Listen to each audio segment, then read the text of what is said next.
Ok, moi c'est lieutenant Lucien Demandé, la marine marchande, officier de pont, expert en pêche.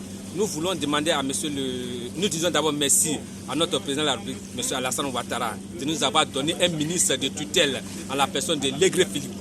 Et depuis le départ de l'ex-ministre Lamine Fadiga, nous n'avons plus de ministre de tutelle, on était rattachés aux infrastructures, après nous sommes allés au transport et aujourd'hui nous avons notre ministre à nous-mêmes. En ce matin, nous venons auprès de notre ministre, notre doléance est que de nous revaloriser et de nous recenser, de nous donner encore notre prime.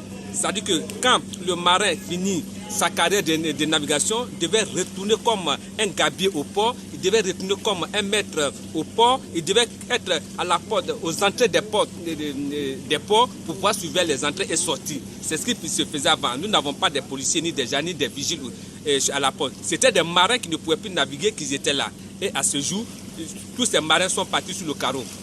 Et beaucoup sont partis, sont morts parce qu'ils n'avaient plus de suivi et n'avaient plus de moyens financiers pour faire face à leurs ordonnances et aux problèmes. D'autres même, juste après le compteur, vous pouvez aller constater, monsieur le ministre, au port, qu'ils dorment encore dans le port. Les marins qui ont fait le beau temps de la navigation de Côte d'Ivoire, dorment encore dans le port à ce jour parce qu'ils n'ont plus de suivi et on n'a plus de navires. Nous demandons à monsieur le ministre de transmettre notre doléance auprès du président de la République de nous revaloriser en faisant quoi? En nous donnant encore des navires.